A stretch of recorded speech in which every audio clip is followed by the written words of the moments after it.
6 undergraduates at Middlebury College, which is a place about the same size as Point Loma Nazarene, you know, and we didn't have any money. But we started sending out emails to people saying, April 2007, April 14th, will you organize something like this where you are?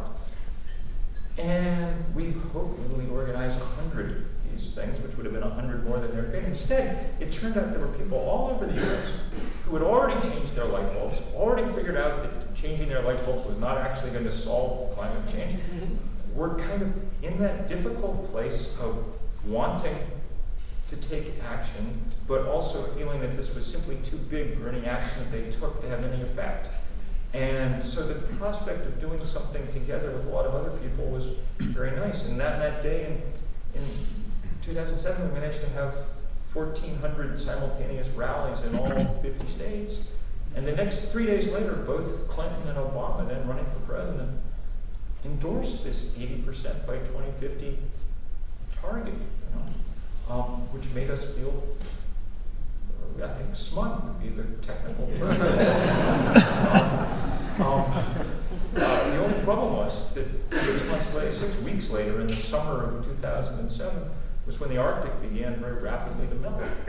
And by the time it was done melting, it was clear that our targets were out of date, that we needed action much sooner than 2050, and it was clear we were going to have to try to organize around the world, which is when we started this 350.org thing, which is a whole nother long story.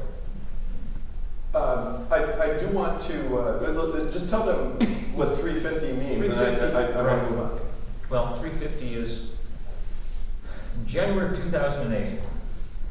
Jim Hansen and his team at NASA, the sort of foremost climatologists in the world, put out a paper saying we now know enough between the paleoclimatic data that we have and real-time observation of phenomena like the Arctic ice melt to tell where the red line is. And the red line is at 350 parts per million CO2. Any value for carbon in the atmosphere greater than that, they said, was not, they put it in this, is in a peer-reviewed paper, it was not compatible with the planet on which civilization developed and to which life on Earth is adapted. Pretty strong language, stronger still when you realize that we're well past it already. 390 parts per million CO2, rising by about 2 parts per million per year. That's why the Arctic is melting. That's why Australia is on fire. That's, you know, down the list. And that's why we have to actually change much faster and much more dramatically than will be convenient or pleasant or politically easy or anything else. And it's why we then launched this global campaign using that fairly obscure scientific data point as the rallying cry. I'll show some pictures tomorrow of the first set of results, which came last October when we held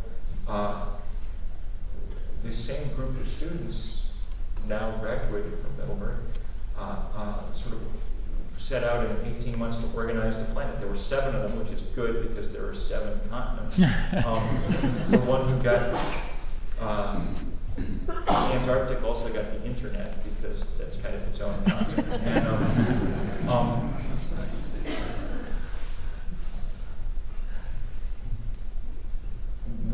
we did our job. We found people all over the world who cared deeply. And on last October 24th, we managed to have simultaneously 5,200 demonstrations in 181 countries. CNN said it was the most widespread day of political action in the planet's history. It was owned Google News for 36 hours. It was on the front page of every newspaper on the planet almost the next day. And it meant that when we got to Copenhagen, there were 117 nations that endorsed this quite radical target, which was unbelievable, given that it was an entirely citizens kind of grassroots movement that in 18 months had done this. The only problem was it was the wrong 117. It was the poor and vulnerable nations of the planet, and we are not yet convinced the powerful and deeply addicted nations of the planet to do what needs doing. So on we go.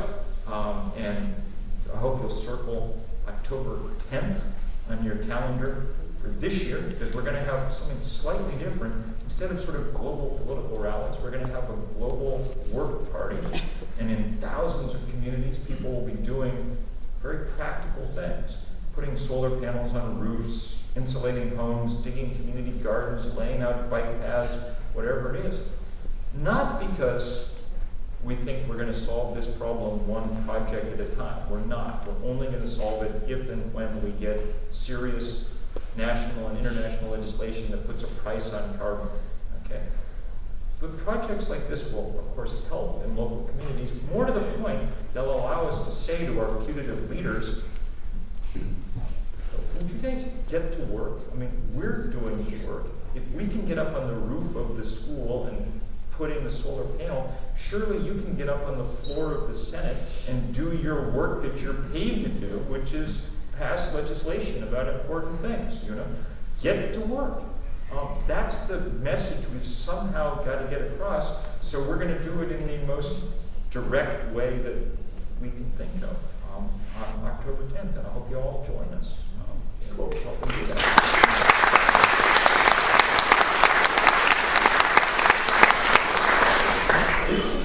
You have said, here's a quote from one of your books, we're the first people with no practical need for each other.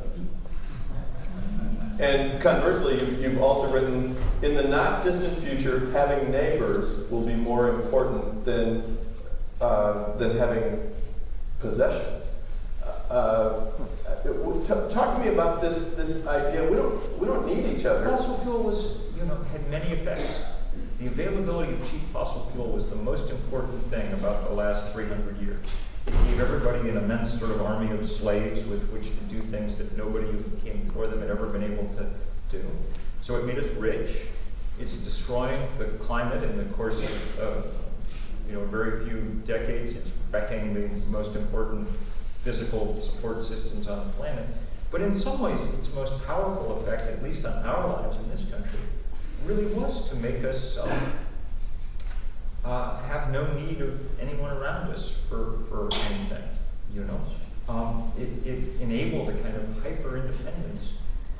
If you have a credit card and a computer connection, you can have every single thing you need in your world delivered somehow to your door without ever having to interact with anyone in any way, which is a very new phenomenon. And not, as it turns out, a particularly happy one. I wrote this book a few years ago called Deep Economy, and one of the reasons I wrote it was because I came across this odd statistic. Every year since the end of World War II, one of the big polling firms has been asking Americans, are you happy with your life? And the percentage who say, I'm very happy with my life, peaks in 1956 and goes slowly but steadily downhill since. About a quarter of Americans will make that claim at the moment, even though our standard of living has trebled over that 50, now almost 60-year period of time. And it's not, as it turns out, just some coincidence. In fact, it's that very fossil fuel-driven affluence that's caused, I think, an awful lot of that change. Think about what happened beginning in the 1950s. From that period forward, the basic drive of the American economy has been to build bigger houses farther apart from each other. That's what we've spent our winnings on, okay?